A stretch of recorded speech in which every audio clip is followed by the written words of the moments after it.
What is up, everybody? This is my 2015 Fuji Cross, or at least a pretty revised version of it. This has kind of been my little project that I kind of had in my head maybe about 2 weeks or so ago.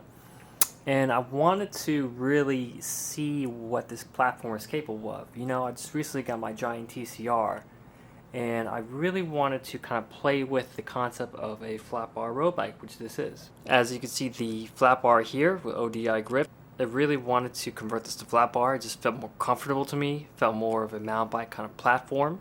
It was really easy for my local bike shop to really play with this and to service this. I would like to think in its current form.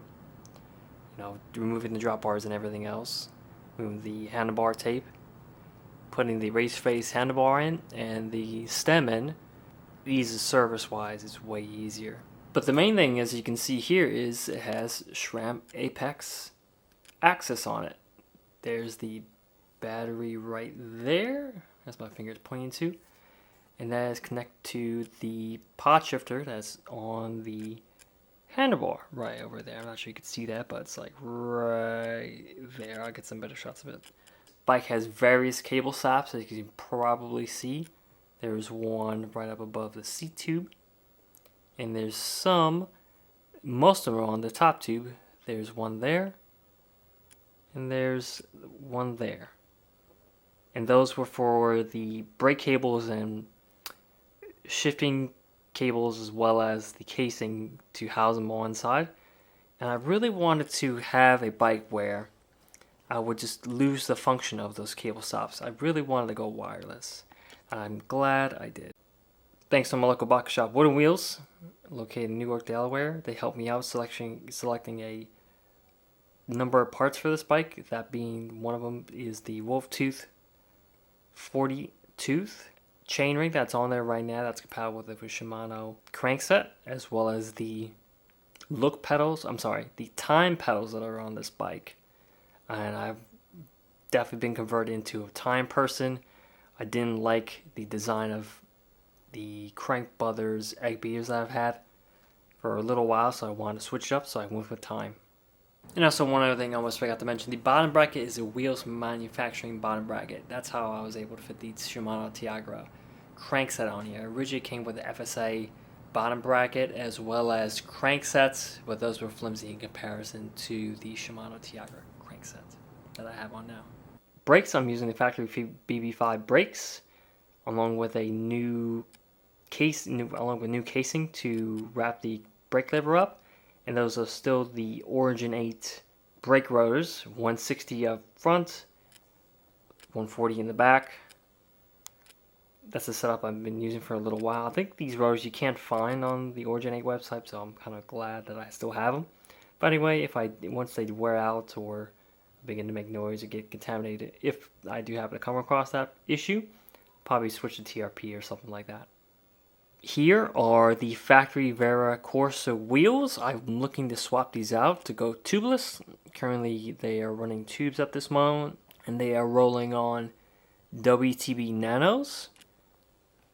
They are a 700 by 40 tire, and I do like them just as well. But whenever I'm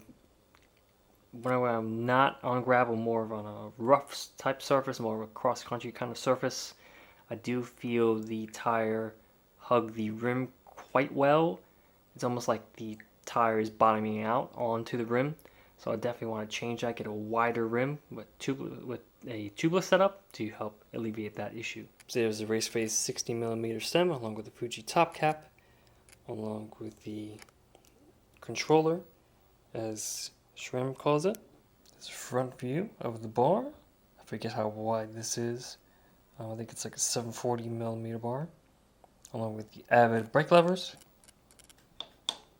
I'm still rocking the stock oval seat. It's relatively narrow, so I do like it, but I do definitely want to change out the seat post to a Cane Creek suspension seat post. I think those are wonderful. I have one of those in my Cannondale. I definitely want to get one of those for this bike in the future. Loving my time attack pedals.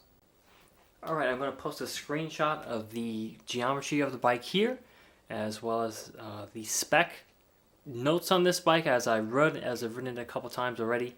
The front end is very short, meaning that it has very quick steering. The head tube angle, I believe, is about 74 degrees. So it is on the steeper side, so it lends itself very quick handling. The rear end is relatively heavy. When you pick up this bike, even though it is 21 pounds, give or take, it does feel heavy still. And in comparison, for when this bike came out in 2015, the Cross 1.1, which is the top end model, weighed at about 19 pounds. So this is about 2 pounds, a couple ounces more heavier than what the top end model was.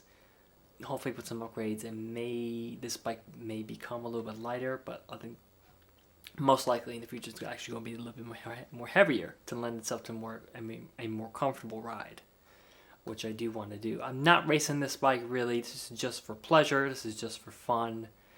And I think these days, considering how the bike industry is now, I think that's what we should shoot for.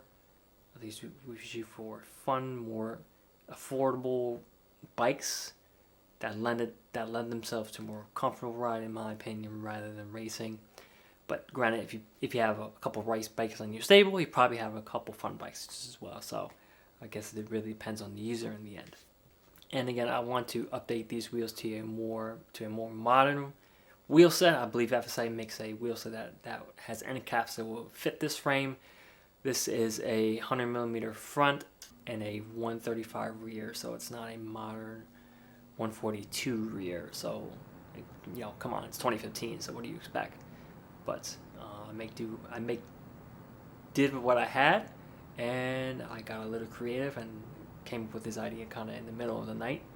And I was just like, this bike was just originally sitting in my basement, just chilling, and because I recently purchased it on Giant TCR, that this thing was just sitting, and I didn't know what to really do with it, considering how it was in stock form. I didn't like this bike in stock form. The gearing was originally too tall.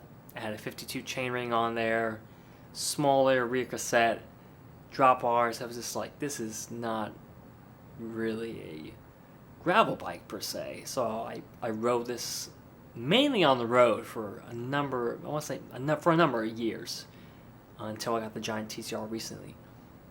But now this is a wonderful bike to ride, and it's going to be even more wonderful in the future. And also, I recorded some video of me riding this bad boy, so here's some footage now.